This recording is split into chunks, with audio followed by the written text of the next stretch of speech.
What's up, YouTube? Tonight we're going to have a look at Scarlet and Violet's Link Battles. Now, I'm going to be having a look at the online system for the very first time here, and I'm going to be having a battle with Lady Crimson, and we're going to be using our in-game team. So this is going to show you how it looks online. It's still similar with the codes and stuff like that. So we're going to be doing a single battle here and searching for that using the 69 code. Now, if you're hyped to see the battles on my channel, they're coming up very, very soon. Make sure you do hit that like button. And let's get into it. So this is what the UI looks like. I have cut out the little bits here that are going to show what my team is, because we'll keep that as a surprise for the battle. But these are all the rules. So we've got the no restrictions rules. So we got the 20-minute timer. The 20-minute timer is confirmed back, unfortunately. Normal rules, flat rules, then we got a couple of official rules here. So that's all the rules we got going here, which is pretty much the same as... virtually the same as what Sword and Shield is going to be. So we're going to select the rules there. We've got a little communicating button up the top there. You got your background music, the rules there. You pick your team, and that's what it looks like when the trainer cards come up. So let's do this, people. I'll be using pretty much my in-game team. I've done a little bit of playing off-stream, actually, so I added a couple of Pokemon to my team. First Pokemon here we got on my side of the field is Oinkalongi. I think I messed that up. Oinkalogni versus Mabostiff. Now, Oinkalogni is a normal type and Mabostiff is a dark type. So I'm going to be struggling a little bit with these names and stuff like that because I only sort of just got to do this game with the battles and typing and stuff very recently. So just relax there. So we're going to be swapping into Glimmora here. Now, Glimmora's got a pretty cool ability, which is known as, well, it's a rock and poison type Pokemon, and it's got Toxic Debris.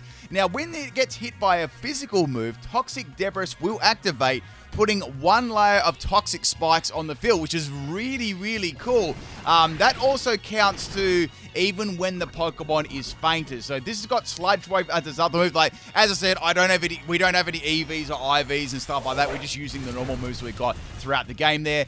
Just having a little look at this. So as you can see, they were automatically put up in the field. The abilities pop up there with the Pokemon's icon at the same time to give you a nice little look.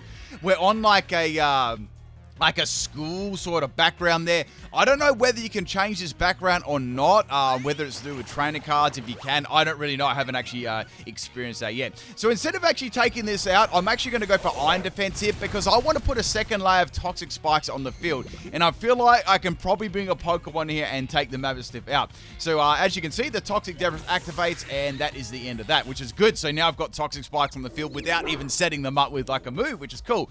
So now the next Pokemon here, I'm thinking about I might bring in an Oinkalongi again. This is my team anyway. I'm going to show you here. So this is what it looks like in here. So I've got Oinkalong. I'm thinking that could be a good one to swap in. That's all my abilities here and stuff too. And I'm going to go for probably like a headbutt or a double edge against this. So here we go. Oinkalong. Probably in my main content, I'll be cutting that little bit out when I go into my team. But I just want to show what it looks like the first time. I'm going to go for headbutt here. I'm hoping this actually hits itself for confusion, but it doesn't. It actually managed to get a outrage off here. So you get to see what outrage looks like. It's not the greatest animation, I guess. Sort of a little bit boring, I guess. And we're just going to finish off with a headbutt. So that's the end of Mabostiff. And the next Pokemon to come out here. Oh, another thing too. If you faint a Pokemon, your Pokemon actually does like a roaring cry, or I don't know, like a triumphant little cry there when they faint a Pokemon in between. It's pretty cool. Next Pokemon is going to be Goated. So Go-Goat is back in the game. If you didn't know. I think one thing about this, the lighting is it's a little bit darker than like Sword and Shield. I think like I don't know, just from certain angles. So I'm going to go for a double edge there. That does amazing damage to the Go-Goat, and that almost took it out. I actually fainted myself due to the recall, but that was great. The Go-Goat is going to go for a Horn Leech and a Miss Me. I think I may even do a Cry. Yeah, I think I might even do a Cry here too. It's going to take some toxic damage. Let me see if it does a Cry. I'm not sure. Maybe it doesn't when the opponent faints itself. So I'm going to go into Farigiraf now. Now, Farigiraf is a Psychic and Normal type, if you didn't already know that. And this is actually pretty interesting. It actually gets Baton Pass and Nasty Plot when I caught it too. So that's a nice combination. It's sort of I like how it's sort of looking down on the opponent because it's such a tall Pokemon, being a giraffe. So I went for the Psychic there. Horn Leech looks really nice. A little bit of more like gold gold-like horns, I guess. It's a little bit different to Sword and Shield. Looks a little bit more crisp, I think. And we're going to go for Psychic to finish off the Go Goat. Now, if there's a team you'd like to see me use, make sure you leave it below in the comment section too. I'm going to be doing some theme teams of Pokemon sleeves, and I've got some other stuff planned for you next week too. I just have to, get over the finer points of the game, preparing Pokemon and stuff like that. I will have maybe a couple of little guides up going too. Next Pokemon here we got on the field is Dash Bun. Now, Dash Bun is a fairy type, and it's got a ability called Well-Baked Body. So basically, you take no fire damage, and you get a defensive rise, which is a sharp rise too, which is pretty interesting. So you might be able to use this in doubles or bait the opponent out into a fire type move, which is pretty cool. So I lived on 1 health, people. The merch is available. The meme is still alive in my very, very first battle, which is amazing. So bye-bye, Farah Giraffe. You did a quality performance right there. Also, the toxic, the icon has changed too. The toxic icon looks different. So I've got Super Salty, and I've got Miraidon, and I've got my star left. We're going to go to Super Salty. Now, Super Salty, that's actually not what his name is. Now, I like to call it the Minecraft Pokemon. Now, this is a 3-stage evolution Pokemon. It is called Garganacl. I think I got it right. I know it's a play on NACL, obviously. It is a rock-type Pokemon. This has got the sturdy ability. It does have other abilities too. That's not the only ability it gets. It's very, very tanky. It's got great defense and good special defense and stuff like that. Good health. So it's a very bulky Pokemon. So I could see this, and its pre-evolution uses an Everlight Pokemon too. Looks it's pretty interesting looking designs. Very, very much out there. So I have got a couple of decent moves on it. I'm just getting constantly hit by Play Rough here. What I'm thinking about doing is just going for a cover and stalling out all the damage that I did. Now, speaking of the move Recover, Recover actually got nerfed, as well as some other healing moves. So now it's only got 5 PP. So max it would have 8. So it's one of those moves that got nerfed. So I did my little triumphant roar there because I fainted the Pokemon. Now, looking at the UI and stuff, that communicating is not as intrusive as the other one. Because in Sword and Shield, there's a massive bar across there. So that's a positive, I guess. Any feedback, what you think about the new look at the battles? Let me know everything in the comment section. I always like to hear people's opinions and stuff like that. Next Pokemon, of course, is the Fire Spider. We got, let me try and say this Pokemon's name. Skeledirge, I think I said that right. That is a Fire and Ghost type Pokemon. I actually went for a Stone Mist there, and it's good to see that Stone Mist still misses in Generation 9, So I'm going to take get some more toxic damage on the opposing Pokemon. Also, the timer, it just pops up a little bit for a while, like the 60 seconds. You got 60 seconds, and you got 30 seconds. So it just stops in like a small box in the middle. I'm trying to notice that anything really different. The camera angle doesn't really pan on like people in the crowd anymore. It sort of just does it on your trainer and the Pokemon, and then it does like an aerial shot over the top. So I'm thinking it's better in that aspect, but that's a cool looking Pokemon.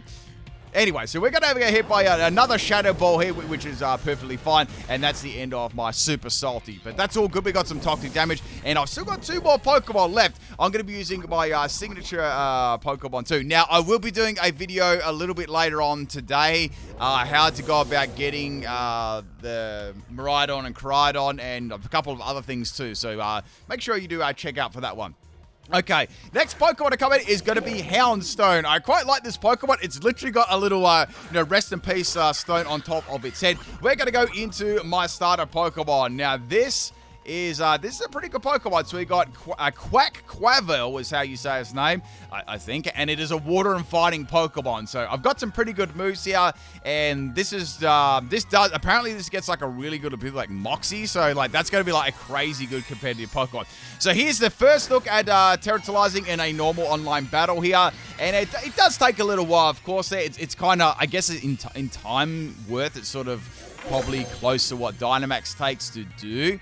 And yeah, that's a ghost type, as you can see, the little ghost type on the top. So going for Wave Crash, that does excellent amount of damage. What Wave Crash is, it's virtually Flare Blitz, but a water type move, which is very cool to have a recall water type move. So that's going to be the end of my Pokemon in one shot there. It used a really cool move. So that move, right, powers up, the more Pokemon you have fainted. So very, very cool move. So you could sacrifice a lot of your team and then start sweeping with that move. So my last Pokemon is MIRAIDON, which is pretty cool there. It's got a Hadron Engine, which actually puts electric terrain on the field, which is pretty nice. So it came with the moves High Beam Charge, Electro Drift is its signature move here, which is very, very cool. And that's going to be like powerful with electric terrain on the field, you know.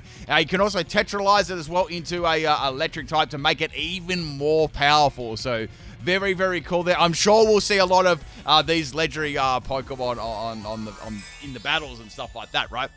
So we're gonna go Tetra on this one here.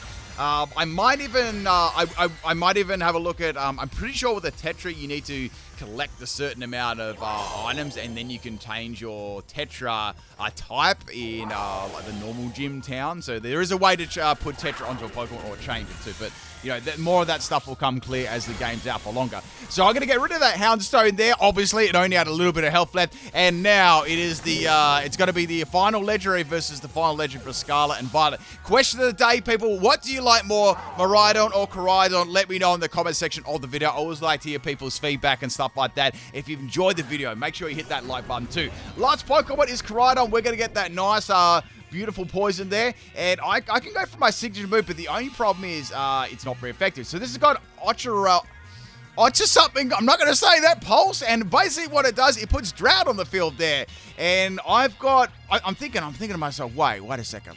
I've got electric terrain in the field, right? I'm Tetralized. That's going to give it an additional boost on electric type moves. What if I went charge and then attack, something like that? Now, I noticed too, when you're waiting for the other person, that big communicating bar isn't across the screen, so it looks a lot nicer. So I went for the charge. This is a collision course move from KORAIDON. This is a signature move.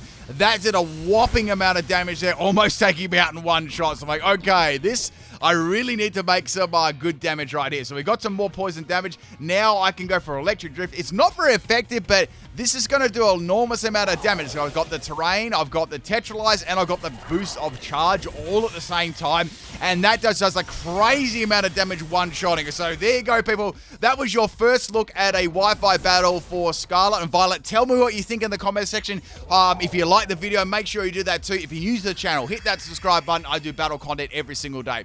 And that's pretty much it, people. I'll just show you what the little bits I missed out there. There were little bits there. So this is when you go about choosing your team. I'll just go with the same battle rules because I did cut these screens out just to give you the full look of things, right? So when you want to go to the battle, you choose your battle, you select your team from there, and you go from there. So similar to Sword and Shield, exactly the same. And you also get to see your rules and things like that there. And then that's pretty much goes you straight into the battle. You get to see your team on the left as usual and the opponents on the right. So that's pretty much the whole UI to see in a Pokemon battle. That's pretty much it, people. I hope you enjoy this one. I'll catch you next time. Peace out.